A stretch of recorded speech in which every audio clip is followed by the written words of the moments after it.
அஸ்ஸலாமு அலைக்கும் வரஹ்மத்துல்லாஹி வபரகாத்துஹு. அன்புக்குரிய சகோதர சகோதரிகளே, வெள்ளிக்கிழமை என்றாலே சிறப்பிற்குரிய நாள்தான். நமக்கு தெரியும், செய்யிதுல் ஐயாம், நாட்களின் தலையான நாள் என்று நபிகளார் ஸல்லல்லாஹு அலைஹி வஸல்லம் அவர்களால் வர்ணிக்கப்பட்ட நாள்.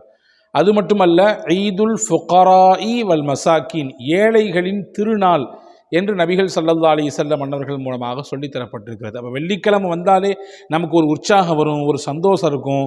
இன்றைக்கி ஜும்மா தொழுகை இருக்குது, இன்றைக்கி ஒரு அழகான ஒரு உரை இருக்குது, அதை தாண்டி நிறைய மக்களை சந்தித்து முசாஃபா செய்கிற ஒரு வாய்ப்பு இருக்குது. அப்படின்ற மாதிரியான பல விதமான சந்தோஷங்கள் நமக்கு வெள்ளிக்கிழமையிலே உண்டு. நாம் சந்தோஷப்பட வேண்டிய முக்கியமான ஒரு விஷயம் வெள்ளிக்கிழமையில் இருக்கிறது. அதை தான் இந்த காணொளியில் பார்க்க போகிறோம். நிச்சயமாக கடைசி வரை தொடர்ந்து பாருங்கள், இதில் சிறந்த பலன் உங்களுக்கு கிடைக்கும் என்று நான் நம்புகிறேன். பெருமானார் ஸல்லல்லாஹு அலைஹி வஸல்லம் அவர்கள் சொன்னார்கள், வெள்ளிக்கிழமையிலே ஒரு நேரம் இருக்கிறது, லா யுவாஃபிகுஹா அப்துன் முஸ்லிமுன், அந்த நேரத்தில் ஒரு முஸ்லிம் அல்லாஹ்விடத்திலே கையேந்தினால் எந்த நலவை கேட்டாலும் அல்லாஹ் கொடுத்து விடுவான்.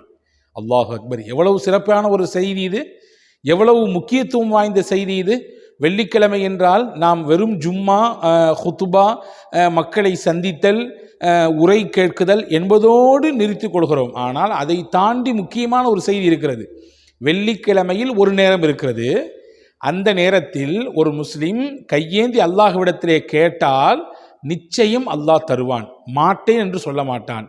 அவன் எந்த நலவை கேட்டாலும் அல்லாஹ் அந்த நேரத்தினுடைய வரக்கத்தை காரணமாகி வைத்து நிச்சயம் அவருக்கு வழங்குகிறான் என்று பெருமானார் ஸல்லல்லாஹு அலைஹி வஸல்லம் அவர்கள் இந்த ஹதீஸை சொல்கிறார்கள்.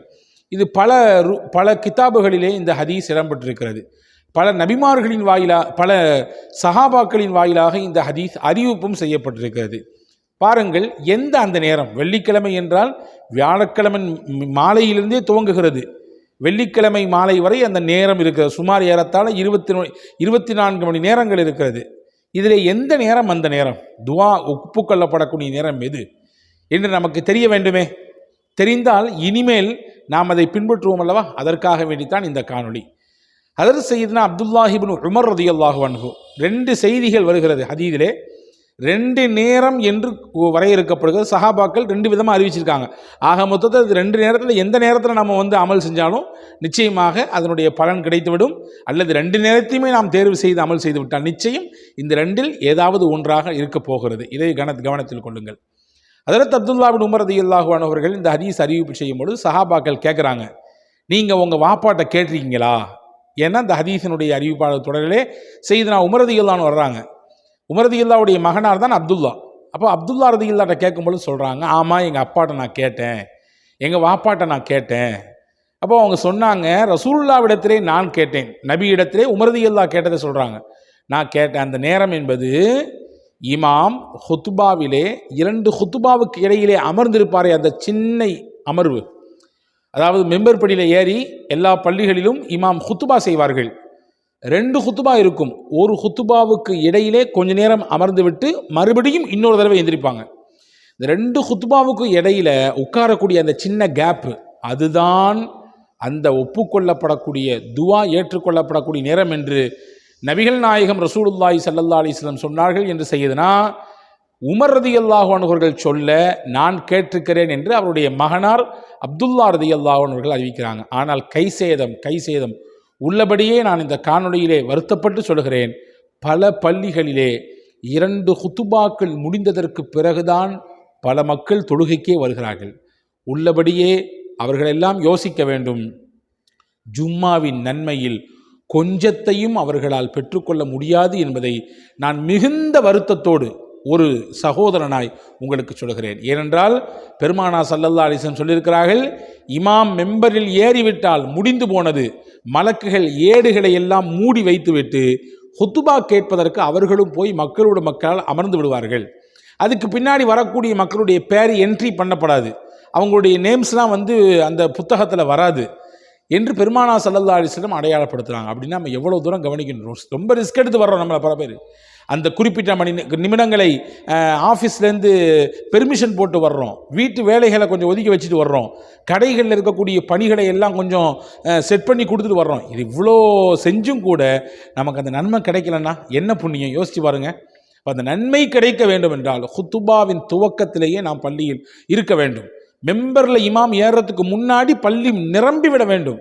ஒவ்வொரு தொழுகையிலும், குறிப்பாக ஜும்மா போன்ற நாட்களிலே மக்கா மதீனா போன்ற ஹரம்கள் எவ்வளவு வெளிச்சமாக பிரம்மாண்டமாக மக்களினுடைய அந்த கூட்டமும் ஆர்வமும் முட்டி மோதுதலையும் பார்க்கும் பொழுது ஏன் நம்ம ஊர்கள்லாம் அந்த மாதிரி நிலை வரமாட்டேங்குதுன்ற ஏக்கம் நமக்கு இருக்குதா இல்லையா? எனவே அன்பான சகோதரர்களே, இவர்களெல்லாம் நாம் இதை கவனத்தில் கொள்ள வேண்டும். அப்போ பாருங்கள், இந்த ஹதீஸில் முதல் விஷயம் என்னென்னா, அந்த துவா ஒப்புக்கொள்ளப்படக்கூடிய நேரம் இமாம் மெம்பரில் ஏறி ஒரு ஹுத்துபா ஓதிட்டு ரெண்டாவது ஹுத்துபாவை ஸ்டார்ட் பண்ணுறதுக்கு முன்னாடி கொஞ்ச நேரம் சிட்டிங் உட்கார்ந்துருப்பார். அந்த சிட்டிங் தான், அந்த நேரத்தில் கேட்கப்படக்கூடியதான் அல்லாஹ் அந்த நேரத்தில் அல்லாஹ் கபூல் செய்கிறான் என்று ஹஸரத் இப்னு உமர் ரலியல்லாஹு சொல்கிறாங்க. இதே ஹதீஸை இன்னும் 2 சஹாபாக்கள் அறிவிச்சிருக்காங்க. யார் அவங்கன்னா, சையதுனா அபூ சயீதுல் குத்ரி ரலியல்லாஹு அன்ஹு என்ற ஒரு சஹாபி, இன்னொரு சஹாபி பிரபலமான நபித்தோழர் ஹஸரத் சையதுனா அபூ ஹுரைரா ரலியல்லாஹு அன்ஹு. இந்த 2 சஹாபாக்களும் சேர்ந்து இந்த ஹதீஸ் அறிவிச்சிடறாங்க. அறிவிப்பு செஞ்சுட்டு அந்த ஹதீஸினுடைய தொடர்லே சொல்கிறாங்க, அந்த வெள்ளிக்கிழமையில் அந்த பர்டிகுலரான அந்த டைம் எது, அந்த துவா ஏற்றுக்கொள்ளப்படக்கூடிய அந்த அங்கீகரிக்கப்படக்கூடிய நேரம் எதுவென்றால் ஸலாத்துல் அஸ்ர், அந்த ஜும்மாவுடைய நாள் வெள்ளிக்கிழமை என்று இருக்கக்கூடிய அஸ்ர் தொழுகைக்கு பின்னால் இருக்கிற நேரம். பாருங்கள், பள்ளிவாசல்களில் கொஞ்சம் விவரம் தெரிஞ்சவங்க வெள்ளிக்கிழமை ஜும்மா தொழுதுட்டு அந்த அசருடைய அந்த தொழுகைக்கு பின்னாடி கொஞ்சம் நேரம் உட்கார்ந்துருப்பாங்க, கொஞ்சம் நேரம் திக்ர் செய்வாங்க, நீண்ட நேரம் கொஞ்சம் நேரம் அல்லாஹ்விடத்தில் கையேந்தி கேட்டுக்கொண்டிருப்பார்கள். ஏன்னா அது அந்த முக்கியத்துவம் வாய்ந்த சஹாபாக்கள் இந்த நேரத்தில் தான் அல்லாஹ் துவாவை ஏற்றுக்கொள்ளுவான் என்று வெள்ளிக்கிழமையில் பர்டிகுலர் டைமாக குறிப்பிடப்பட்ட அந்த நேரம் இதுதான் என்று அறிஞர்கள் சொல்வதை கேட்கிறோம். அப்போ இந்த 2 சஹாபாக்களும் சொல்கிறாங்க, இந்த வெள்ளிக்கிழமையில் அந்த குறிப்பிட்ட நேரம் அசருக்கு பின்னால் இருக்கக்கூடிய நேரம் என்று. எனவே வெள்ளிக்கிழமையில் ஒரு நேரம் இருக்கிறது, அந்த நேரத்தில் அல்லாஹ்விடத்திலே கையாந்தி கேட்டால் நிச்சயம் அல்லாஹ் தரமாட்டேன் என்று சொல்ல மாட்டான், அங்கீகரிப்பான். எந்த நிலவை கேட்டாலும் அல்லாஹ் தருவான் என்று பெருமானார் சொன்ன அந்த நேரம் எது என்பதிலே 2 கருத்து இருக்கிறது. கண்டிப்பாக இந்த 2ஐயும் நம்மால் பெற்றுக்கொள்ள முடியும். கண்டிப்பாக எல்லாரும் ஜும்மாவுக்கு வர போகிறோம், அந்த ஜும்மாவில் இமாம் ஹுத்துபா 2 ஹுத்துபாவுக்கு இடையில் இருக்கக்கூடிய நேரத்தில் கண்டிப்பாக இனிமேல் துவா செஞ்சிட வேண்டியது. அப்படி அதையும் செய்துவிட்டு அந்த அசர் தொழுகைக்கும் வந்துவிட்டு அந்த அசருக்கு பின்னால் கொஞ்ச நேரம் அமர்ந்து அல்லாஹ்விடத்திலே துவா செய்து விட்டால், நம்முடைய தேவைகளை கேட்டுவிட்டால், என்ன கேட்டாலும் எந்த நலவை கேட்டாலும் அல்லாஹ் தருவதற்கு தயாராக இருக்கிறான். இந்த விஷயம் ஜும்மாவிலே முக்கியமானது. எனவே கவனத்தில் கொண்டு இனிவரும் காலங்களில் இந்த நேரத்தை பயனுள்ள வகையிலே கழித்து சிறப்பான அந்தஸ்தை அல்லாஹ்விடத்திலே பெறுவதற்கு நீங்களும் நானும் எல்லா மக்களும் முயற்சிப்போமாக. வசலாம். அஸ்ஸலாமு அலைக்கும்.